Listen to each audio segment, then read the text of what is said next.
بسم اللہ الرحمن الرحیم۔ میرے حبیب کریم سید عالم صلی اللہ علیہ وسلم نے فرمایا، اللہ کریم نے بندے کو، مخلوق کو پیدا کرنے سے پہلے جو تحریر سب سے پہلے لکھی تھی نا، اللہ نے اپنے پاس جو جملے سب سے پہلے لکھے تھے بندے بنانے سے بھی پہلے، وہ فکر یہ تھے کہ ان رحمتی سبقت اعلی غضبی، رب کریم نے لکھا تھا بے شک میری رحمت زیادہ ہے، میرا غضب زیادہ نہیں ہے۔ اس نے لکھا تھا کہ میری رحمت ہمیشہ میرے غضب پر غالب رہے گی، غلبہ رحمت کا ہے۔ سنیں، بڑی پیاری حدیث، بڑی خوبصورت حدیث، کنز المال میں دیگر کتب احادیث میں ہے۔ حضرت ابو ہریرہ رضی اللہ تعالیٰ عنہ فرماتے، ایک بابا جی نبی پاک کی بارگاہ میں آئے، اور جب وہ واپس جانے لگے تو میں نے عمر پوچھی تو عمر تھی 96 سال۔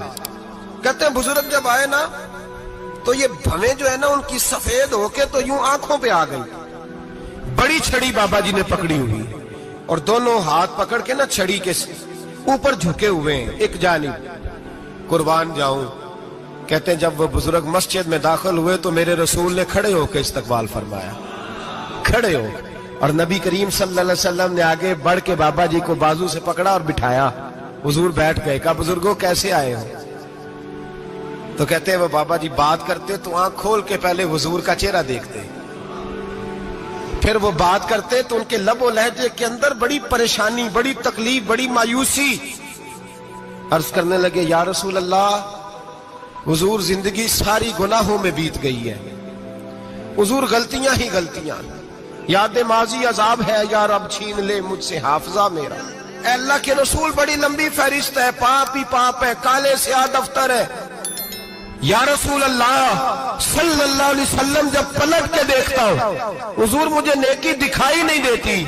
حضور اس عمر میں آپ کا ایک صحابی ملا ہے، اس نے بات سمجھائی ہے تو تھوڑا خیال آیا ہے، لیکن یا رسول اللہ صلی اللہ علیہ وسلم اب میرا وجود بیکار ہو گیا ہے، حضور بوڑھا ہو گیا ہوں۔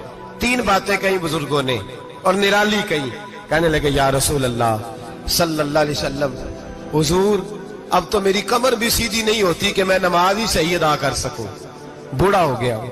یا رسول اللہ صلی اللہ علیہ وسلم اب میرے اندر طاقت نہیں کہ میں محنت مزدوری کر کے صدقے اور خیرات دے سکوں۔ یا رسول اللہ صلی اللہ علیہ وسلم اب میں تلوار لے کے جہاد بھی نہیں کر سکتا، حضور نہ میں لمبی نمازیں پڑھ سکتا ہوں، آقا نہ میں صدقات و خیرات دے سکتا ہوں، محبوبہ نہ میں دین کے لیے کوئی جہاد کر سکتا ہوں، بیکار وجود ہے،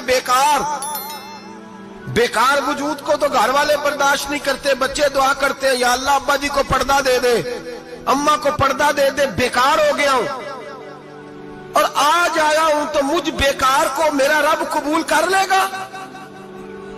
آج کلمہ پڑھوں تو بیکار ہوں، کسی کام کا نہیں، نہ نماز نہ صدقات نہ جہاد، قبول کر لے گا؟ حضرت ابو ہریرہ فرماتے ہیں جیسے برسات میں بارش کی جھڑی لگتی ہے، یوں مصطفیٰ کی آنکھوں سے جھڑی لگ گئی، حضور کھل کے روئے، کھل کے۔ اور میرے حبیب پاک نے فرمایا بزرگوں بڑے مجاہد ہیں، دین کے لیے جہاد کرنے والے بڑے ہیں، رب کریم کو آپ کی تلوار کی اتنی حاجت نہیں، اور فرمایا اس کے خزانے کوئی خالی تو نہیں کہ آپ ہی گویا صدقہ دیں گے تو بھرے جائیں گے، اور فرمایا پھر رب کریم کی شان میں اضافہ نہیں کرتی عبادتیں، وہ تو بندے کو نفع دیتی ہیں۔ میں بزرگوں نہ آپ جہاد کریں، نہ آپ صدقات دیں، لا لمبی نمازیں پڑھیں، آپ صدق دل سے آ جائیں، اللہ کے رسول کا وعدہ ہے رب آپ کو بغیر حساب کتاب جنت عطا فرما دے گا۔ آنا تو شرط ہے کہ نہیں؟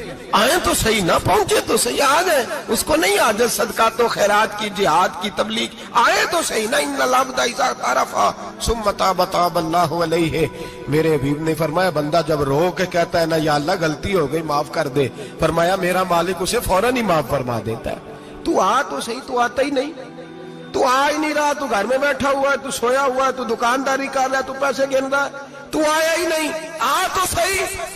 بلکہ میرے نبی پاک فرماتے ہیں جب اللہ پاک کا بھاگا ہوا غلام آتا ہے پھر تو اللہ زیادہ راضی ہوتا ہے، پھر تو اللہ زیادہ راضی ہوتا ہے، تو آ تو صحیح، پہنچ تو صحیح۔